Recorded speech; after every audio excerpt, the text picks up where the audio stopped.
ഒരു മാധ്യമം വാർത്ത കൊടുക്കുന്നതായിട്ട് ശ്രദ്ധയിൽപ്പെട്ടു. ആ ഒരു മുറിയിൽ ഞാനും ശ്രീ വി കെ ശ്രീകണ്ഠനും മാത്രമേ ഉണ്ടായിരുന്നുള്ളൂ. വാർത്തകളുടെ സത്യസന്ധതയില്ലായ്മയ്ക്ക് അതിനപ്പുറം എന്തെങ്കിലും തെളിവ് വേണോ? ഒരു റെസ്റ്റോറൻറ്റിൽ കുറേ ആളുകൾ അവിടെ ഇവിടെ എല്ലാം ഇരുന്ന് ഭക്ഷണം കഴിക്കുകയാണ്. ഒരു റെസ്റ്റോറൻറ്റാണ്, ഒരു ഹോട്ടലിൻ്റെ റെസ്റ്റോറൻറ്റാണ്.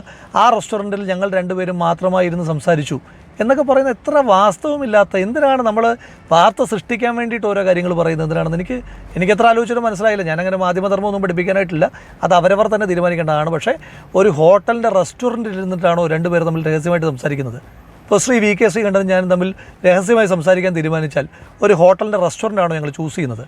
ഇനി അങ്ങനെയാണെങ്കിൽ തന്നെ അവിടെ റെസ്റ്റോറൻ്റ് ആണെന്നും വേറെ ആളുകളുണ്ടെന്നും ഒക്കെ നിങ്ങൾ റിപ്പോർട്ട് ചെയ്യാതെ ഇങ്ങനെ ആ മുറിയിൽ രണ്ടുപേർ മാത്രമേ ഉണ്ടായിരുന്നുള്ളൂ എന്നൊക്കെ പറയുന്നത് ഏതുതരം വാർത്താ രീതിയാണ് എന്ന് അവരവർ തന്നെ പരിശോധിക്കുക. പിന്നെ ബോർഡ് മറച്ച വാഹനത്തിൽ യാത്ര ചെയ്തു എന്ന് പറഞ്ഞു. ഞാൻ എൻ്റെ നാട്ടിൽ യാത്ര ചെയ്യുമ്പോൾ സാധാരണ അങ്ങനെ ബോർഡ് വയ്ക്കാറില്ല. ഒഫീഷ്യൽ പരിപാടികൾക്ക് പോകുമ്പോൾ മാത്രമാണ് എൻ്റെ നാട്ടിൽ, അത് MLA ആയ കാലം തൊട്ട് എൻ്റെ നാട്ടിലൂടെ അങ്ങനെ ഞാൻ അധികം യാത്ര ചെയ്യാറില്ല. അത് ഏറ്റവും ചുരുങ്ങിയത് പത്തനംതിട്ടയിലെ മാധ്യമ സുഹൃത്തുക്കൾക്കെങ്കിലും അറിയാമല്ലോ, ഞാൻ ഒഫീഷ്യൽ പ്രോഗ്രാമുകൾക്ക് പോകുമ്പോൾ മാത്രമാണ് ബോർഡ് വെച്ച വാഹനത്തിൽ യാത്ര ചെയ്യാറുള്ളത്. അല്ലാതെ ഉള്ളപ്പോൾ ഞാൻ അങ്ങനെ യാത്ര ചെയ്യാറില്ല.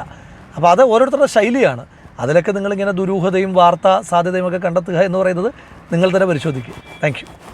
വളരെ അവിചാരിതമായിട്ടുള്ളൊരു സൗഹൃദ സന്ദർശനം എന്ന് പറയുന്നത് പോലും നമ്മൾ പ്ലാൻ ചെയ്തിട്ടുള്ളതാണല്ലോ. ഞാൻ എൻ്റെ നാട്ടിലൊരു റെസ്റ്റോറൻറ്റിൽ ഭക്ഷണം കഴിക്കാനായിട്ട് ചെല്ലുമ്പോൾ അവിടെ പാലക്കാടിൻ്റെ MP ശ്രീ വി കെ ശ്രീകണ്ഠനുണ്ട്. അപ്പോൾ അദ്ദേഹത്തെ കാണുമ്പോൾ എൻ്റെ അടുത്ത സുഹൃത്താണ്, എൻ്റെ ജ്യേഷ്ഠ സഹോദരനെ പോലെ കാണുന്ന ആളാണ്. മാറി നടക്കേണ്ട കാര്യമൊന്നുമില്ലല്ലോ. സ്വാഭാവികമായിട്ട് നടപടി എടുത്തിട്ടുണ്ട്. ആ നടപടിയെ ഞാൻ പൂർണ്ണമായിട്ട് മാനിച്ചിട്ട് അതനുസരിച്ച് പ്രവർത്തിക്കുന്ന ഒരാളാണ്. പക്ഷേ നടപടി എന്ന് പറഞ്ഞാൽ പാർട്ടിപ്പെട്ട ഏതെങ്കിലും ഒരു നമ്മുടെ പരിചയത്തിലുള്ള ആളെ കണ്ടാൽ തിരിഞ്ഞു നടക്കുക എന്ന് പറയുന്നൊരു നടപടിയൊന്നുമില്ല. അതിപ്പോൾ കോൺഗ്രസിൻ്റെ നല്ല CPM-ൻ്റെ ഒരു നേതാവിനെ പരിചയക്കാരനായ ഒരാളെ കണ്ട് നമ്മൾ സംസാരിക്കില്ലേ?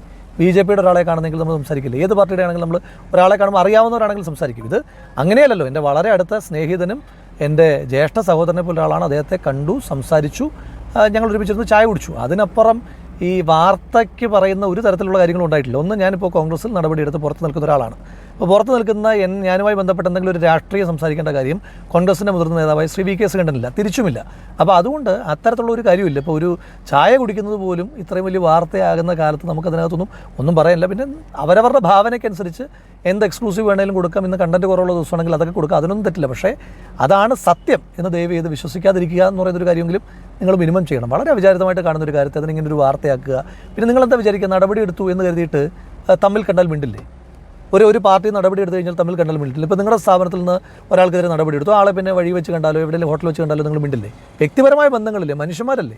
അപ്പോൾ അതിനെയൊക്കെ ഇങ്ങനെ ഒരു വാർത്താ കണ്ണുകളോടുകൂടി കാണുന്നത് നല്ലതാണോ എന്ന് അവരവർ തന്നെ പരിശോധിക്കുക എന്നുള്ളത് മാത്രമാണ് എനിക്ക് ആ വിഷയത്തിനകത്ത് സൂചിപ്പിക്കാനായിട്ട്.